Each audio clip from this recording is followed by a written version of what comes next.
मधुबन के बाबा, मधुबन के बाबा मुरली वाले, आपका क्या कहना, आपका क्या कहना। ओम शांति। आज 8 जुलाई 2025 के साकार मधुर महावाक्य हैं। आज मीठे मीठे बाप दादा बोले, मीठे बच्चे, ये तुम्हारा जीवन बहुत बहुत अमूल्य है, क्योंकि तुम श्रीमत पर विश्व की सेवा करते हो, इस हेल को हेवन बना देते हो। बाबा ने कहा, मीठे बच्चे, ये तुम्हारा जीवन बहुत बहुत अमूल्य है, क्योंकि तुम श्रीमत पर विश्व की सेवा करते हो, इस हेल को हेवन बना देते हो। बाबा ने आज प्रश्न पूछा है कि खुशी गायब होने का कारण तथा उसका निवारण क्या है। तो उत्तर में बाबा कहते, खुशी गायब होती है क्योंकि देह अभिमान में आने के कारण। और दूसरी बात, दिल में जब कोई शंका पैदा हो जाती है तो भी खुशी गुम हो जाती है। इसलिए बाबा राय देते हैं कि जब भी कोई शंका उत्पन्न हो तो फौरन बाबा से पूछो। देही अभिमानी रहने का अभ्यास करो तो सदैव खुश रहेंगे। ओम शांति। ऊंच ते ऊंच भगवान और फिर भगवानुवाच बच्चों के आगे, मैं तुमको ऊंच ते ऊंच बनाता हूँ तो तुम बच्चों को कितनी खुशी होनी चाहिए। समझते भी हो कि बाबा हमको सारे विश्व का मालिक बनाते हैं। मनुष्य कहते परमपिता परमात्मा ऊंच ते ऊंच है, बाप खुद कहते हैं मैं तो विश्व का मालिक बनता नहीं हूँ। भगवानुवाच, मुझे मनुष्य कहते हैं ऊंच ते ऊंच भगवान, और मैं कहता हूँ कि मेरे बच्चे ऊंच ते ऊंच हैं। सिद्ध कर बताते हैं, पुरुषार्थ भी ड्रामा अनुसार कराते हैं। कल्प पहले मुआफिक बाप समझाते रहते हैं, कुछ भी बात ना समझो तो पूछो। मनुष्यों को तो कुछ भी पता नहीं है, दुनिया क्या है, बैकुंठ क्या है। भल कितने भी कोई नवाब मुगल आदि होकर गए हैं, भल अमेरिका में कितने भी पैसे वाले हैं, परंतु इन लक्ष्मी नारायण जैसे तो हो ना सके।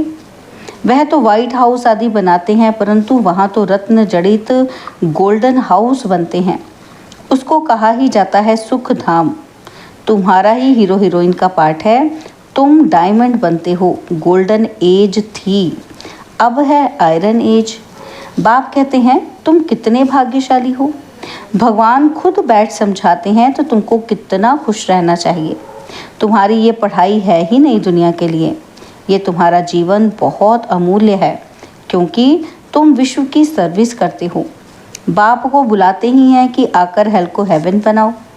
हेवनली गॉड फादर कहते हैं ना, तो बाप कहते हैं तुम हेवन में थे ना, और अब हेल में हो, फिर हेवन में होंगे। हेल शुरू होता है तो फिर हेवन की बातें भूल जाती हैं। ये तो फिर भी होगा, फिर भी तुमको गोल्डन एज से आयरन एज में ज़रूर आना है। बाबा बार बार बच्चों को कहते हैं कि दिल में कोई भी शंका हो जिससे खुशी नहीं रहती है तो बताओ। बाप बैठ पढ़ाते हैं तो पढ़ना भी चाहिए ना। खुशी नहीं रहती है क्योंकि तुम देह अभिमान में आ जाते हो। खुशी तो होनी चाहिए ना। बाप तो सिर्फ ब्रह्मांड का मालिक है, तुम तो विश्व के भी मालिक बनते हो। भल बाप को क्रिएटर कहा जाता है, परंतु ऐसे नहीं कि प्रलय हो जाती है और फिर नई दुनिया रचते हैं। नहीं, बाप कहते हैं मैं सिर्फ पुरानी को नया बनाता हूँ, पुरानी दुनिया विनाश कराता हूँ, तुमको नई दुनिया का मालिक बनाता हूँ। मैं कुछ करता नहीं हूँ, यह भी ड्रामा में नूंद है। पतित दुनिया में ही मुझे बुलाते हैं, पारसनाथ बनाता हूँ, तो बच्चे खुद पारसपुरी में आ जाते हैं। वहाँ तो मुझे कभी बुलाते ही नहीं। कभी बुलाते हो कि बाबा पारसपुरी में आकर थोड़ी विजिट तो लो, बुलाते ही नहीं। गायन भी है कि दुख में सिमरन सब करे, पतित दुनिया में याद करते हैं, सुख में करे न कोई। ना याद करते हैं ना बुलाते हैं, सिर्फ द्वापर में मंदिर बनाकर उसमें मुझे रख देते हैं। पत्थर का नहीं तो हीरे का लिंग बनाकर रख देते हैं पूजा करने के लिए। कितनी वंडरफुल बातें हैं। अच्छी तरह से कान खोलकर सुनना चाहिए, कान भी प्योर करना चाहिए, प्योरिटी फर्स्ट। कहते हैं शेरनी का दूध सोने के बर्तन में ही ठहर सकता है, इसमें भी पवित्रता होगी तो धारणा होगी। बाप कहते हैं काम महाशत्रु है, इन पर विजय पानी है, तुम्हारा ये अंतिम जन्म है। तुम भी जानते हो कि यह वही महाभारत लड़ाई भी है, कल्प कल्प जैसे विनाश हुआ है, हूबहू अब भी होगा। ड्रामा अनुसार तुम बच्चों को स्वर्ग में फिर से अपने महल बनाने हैं, जैसे कल्प पहले बनाए थे। स्वर्ग को कहते ही हैं पैराडाइज। पुराणों से पैराडाइज अक्षर निकला है। कहते हैं मानसरोवर में परियां रहती थी, उसमें कोई तुपका लगाए तो परी बन जाए। वास्तव में है ज्ञान सरोवर, उसमें तुम क्या से क्या बन जाते हो। शोभनीक को परी कहते हैं। ऐसे नहीं कि पंखों वाली कोई परी होती है। जैसे तुम पांडवों को महावीर कहा जाता है, उन्होंने फिर पांडवों के बहुत बड़े बड़े चित्र, गुफाएं आदि बैठ दिखाई हैं। भक्ति मार्ग में कितने पैसे बर्बाद करते हैं। बाप कहते हैं हमने तो बच्चों को कितना साहूकार बनाया और तुमने इतने सब पैसे कहाँ किए। भारत कितना साहूकार था और अभी भारत का क्या हाल है। जो 100% सॉल्वेंट था अब 100% इनसॉल्वेंट बन पड़ा है। अभी तुम बच्चों को कितनी तैयारी करनी चाहिए। बच्चों आदि को भी यही समझाना है कि शिव बाबा को याद करो तो तुम श्री कृष्ण जैसे बनोगे। तुम बच्चों को कितनी खुशी रहनी चाहिए, लेकिन अपार खुशी उन्हें ही रहेगी जो सदा दूसरों की खिदमत में रहते हैं। मुख्य धारणा चलन बहुत बहुत रॉयल हो, खान पान बहुत सुंदर हो। तुम बच्चों के पास जब कोई आते हैं तो उनकी हर प्रकार से खिदमत करनी चाहिए, स्थूल भी तो सूक्ष्म भी, जिस्मानी रूहानी दोनों करने से बहुत खुशी होगी। कोई भी आए तो उनको तुम सच्ची सत्यनारायण की कथा सुनाओ। शास्त्रों में तो क्या क्या कहानियाँ लिख दी हैं। विष्णु की नाभि से ब्रह्मा निकला और फिर ब्रह्मा के हाथ में शास्त्र दे दिए हैं। अब विष्णु की नाभि से ब्रह्मा कैसे निकलते हैं, कितना राज है और कोई इन बातों को कुछ समझ न सके। नाभि से निकलने की तो बात ही नहीं है। विष्णु सो ब्रह्मा, ब्रह्मा सो विष्णु और विष्णु सो ब्रह्मा बनते हैं। ब्रह्मा को विष्णु बनने में सेकंड लगता है और सेकंड में जीवन मुक्ति कहा जाता है। बाप ने साक्षात्कार कराया कि तुम विष्णु का रूप बनते हो। सेकंड में निश्चय हो गया। विनाश साक्षात्कार भी हुआ, नहीं तो कलकत्ता में जैसे राजाई ठाट से रहते थे, है ना। तो बाबा कहते कोई तकलीफ ही नहीं थी, बड़ा रॉयल्टी से रहते थे। अब बाप तुम्हें ये ज्ञान रत्नों का व्यापार सिखलाते हैं। यह वह व्यापार तो इनके आगे कुछ भी नहीं है, परंतु इनके पाठ और तुम्हारे पाठ में फर्क है। बाबा ने इनमें प्रवेश किया और फट से सब छोड़ दिया। भट्टी बननी थी, तुमने भी सब कुछ छोड़ा। नदी पार कर आए, भट्टी में पड़े, क्या क्या हुआ कोई की परवाह नहीं। कहते हैं श्री कृष्ण ने भगाया। क्यों भगाया? उन्हों को पटरानी बनाने। ये भट्टी भी बनी तुम बच्चों को स्वर्ग की महारानी बनाने के लिए। शास्त्रों में तो क्या क्या लिख दिया है, प्रैक्टिकल में क्या क्या है, सो अब तुम समझते हो। भगाने की बात ही नहीं, कल्प पहले भी गाली मिली थी, नाम बदनाम हुआ था। यह तो ड्रामा है, जो कुछ होता है कल्प पहले मुआफिक। अभी तुम अच्छी रीति जानते हो कि कल्प पहले जिन्होंने राज्य लिया है वह जरूर आएंगे। बाप कहते हैं मैं भी कल्प कल्प आकर भारत को स्वर्ग बनाता हूँ। पूरा 84 जन्मों का हिसाब बताया है। सतयुग में तुम अमर रहते हो, वहाँ अकाल मृत्यु होती ही नहीं। शिव बाबा काल पर विजय पहनाते हैं। कहते हैं मैं कालों का काल हूँ। कथाएं भी है ना। तुम काल पर विजय पाते हो, तुम जाते हो अमरलोक में। अमरलोक में ऊंच पद पाने के लिए एक तो पवित्र बनना है और दूसरा फिर दैवी गुण भी धारण करने हैं। अपना रोज पोता मेल रखो। रावण द्वारा तुमको घाटा पड़ा है और मेरे द्वारा फायदा होता है। व्यापारी लोग इन बातों को अच्छी रीति समझेंगे। यह है ज्ञान रत्न। कोई विरला व्यापारी इनसे व्यापार करे। तुम व्यापार करने आए हो, कोई तो अच्छी रीति व्यापार कर स्वर्ग का सौदा लेते हैं 21 जन्म के लिए। 21 जन्म भी क्या, 50-60 जन्म तुम बहुत सुखी रहते हो, पद्मापति बनते हो। देवताओं के पैर में पद्म दिखाते हैं ना, अर्थ थोड़ी समझते हैं। तुम अभी पद्मपति बन रहे हो तो तुमको कितनी खुशी होनी चाहिए। बाप कहते हैं मैं कितना साधारण हूँ, तुम बच्चों को स्वर्ग में ले जाने आया हूँ।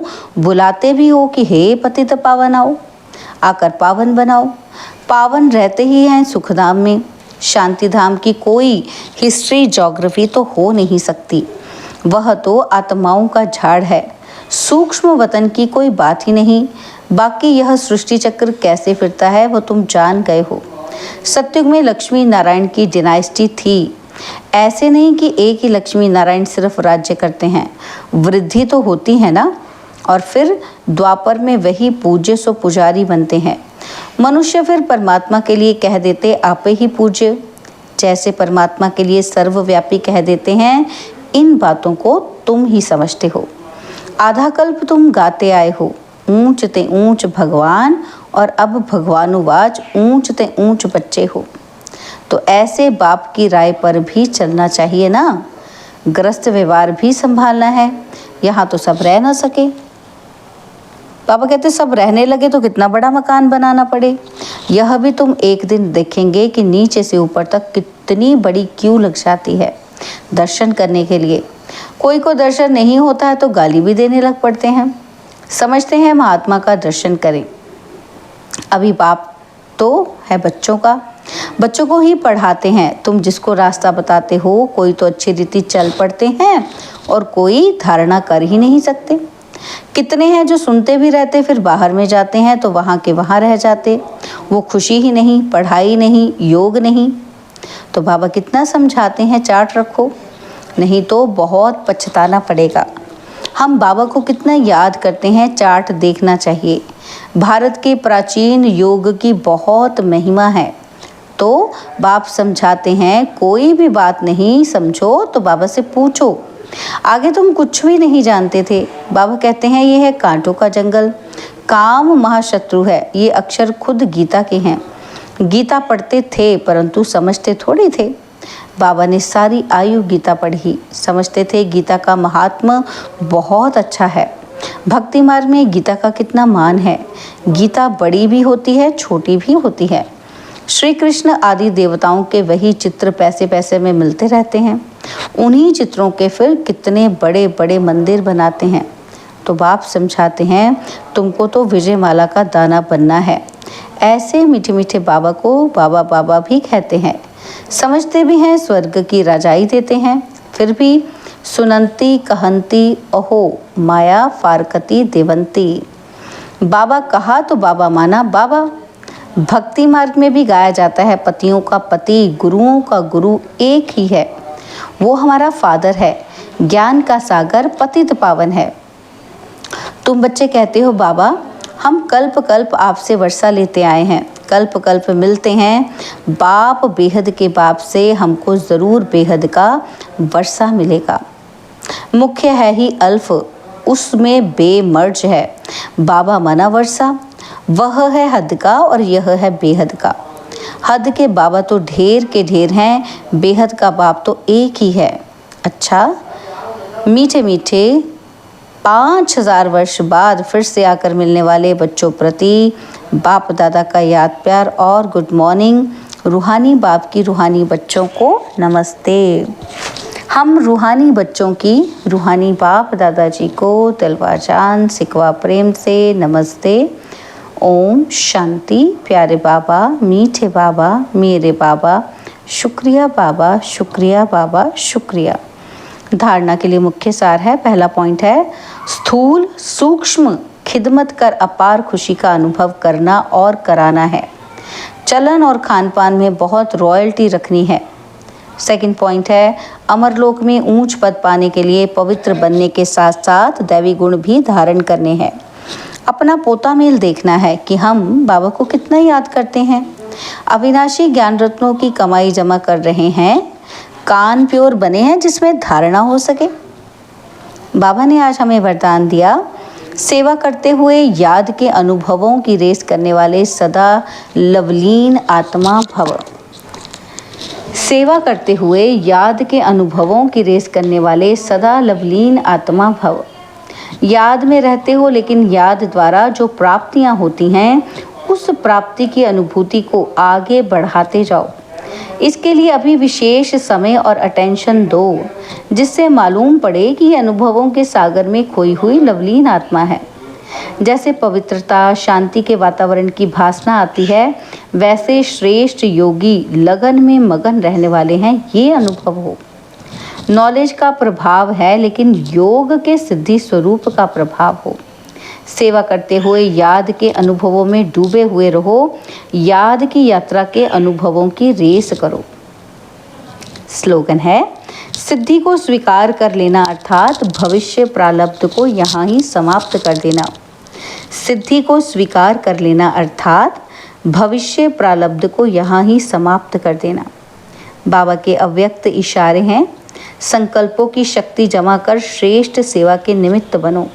तो बाबा ने कहा कि जितना जितना आप बच्चे श्रेष्ठ संकल्प की शक्ति से संपन्न बनते जाएंगे, उतना श्रेष्ठ संकल्प की शक्तिशाली सेवा का स्वरूप स्पष्ट दिखाई देगा।